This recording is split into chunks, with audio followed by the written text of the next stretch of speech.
Yo, what's going on, guys? It's Thievesy here, coming back at you with another video. This one's going to be a setting video, and this is coming from someone who plays professionally but also casually. If you're in the same position that I am, this is probably going to be the best of both worlds. Not too crazy, not too hard to get used to, and so let's get right into it. So let's start off with my button layout.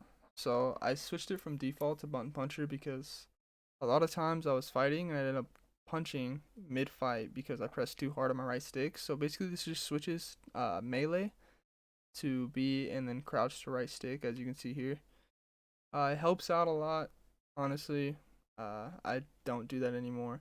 The worst that'll happen is you'll punch when exiting a box, which isn't that bad. It also helps with if you're going to be a crouch spammer and don't have paddles. It just helps, honestly. Next, we have stick layout, default, tap to use and reload, crouch button on hold. It's a lot better when you're crouch spamming and just dodging bullets in general. It takes a little bit to get used to, but it's really worth it, honestly. Aim button, hold, survival slot. I would have this on, but I have it off right now just because it's easier to inspect your weapon and just make cool shots and stuff like that.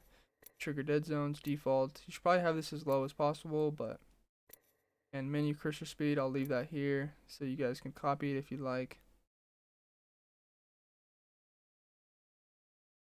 And then we have the more important stuff. So I used to play on 5.3. I went from 4.4 to 4.3 to 5.3, and then I stayed there. And then when I switched over to PC, I actually decided to take the time and fine tune my ALC, and which is recommended if you have the time, but I always didn't have the time because I just was busy with other things and trying to grind and everything like that. So 5.3 I think is the perfect medium for anyone who's trying to have good movement but also good aim.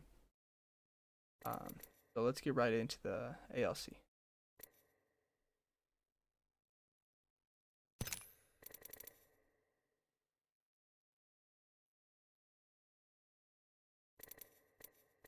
So I have my dead zone at 4%. It just works the best for my controller. You should probably keep it as low as possible. Honestly, the lower the better, but it's all depending on your controller. If you have a controller with bad stick drift, then probably raise it up. Outer threshold 2%, response curve 10. Yaw speed I have at 320. This is basically just your left to right without aiming in. 210, it's up down. I like to keep that a little bit lower than my left to right. Then turning extra yaw, I have it just maxed out. It helps me turn and do turnarounds a lot faster. All this is 0. Just really haven't had the time to mess with it. I don't think it's that important anyways. ADS yaw speed 120, 75, same gist really. Have it a little bit lower. Have your pitch speed a little bit lower is what I'm saying. And obviously you're gonna want your ADS a little bit lower. Sometimes I'll switch it to 130 and this to 85, or just 130, 75, or vice versa. It all just kind of depends on the day. And today I'm just going with a little bit lower. I've been hitting more shots today, so. ADS turning extra yaw.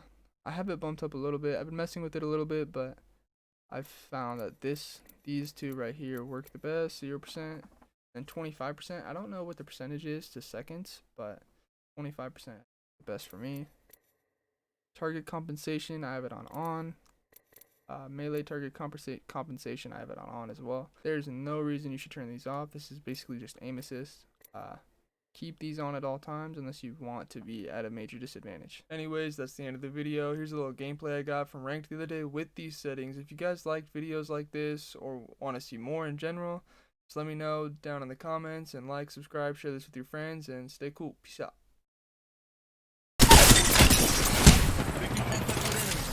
Give me my shield to recharge.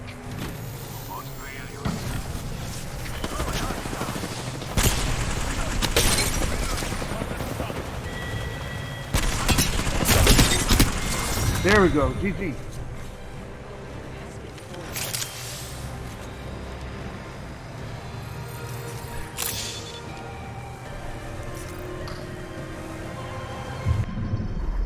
You are the Apex Champions.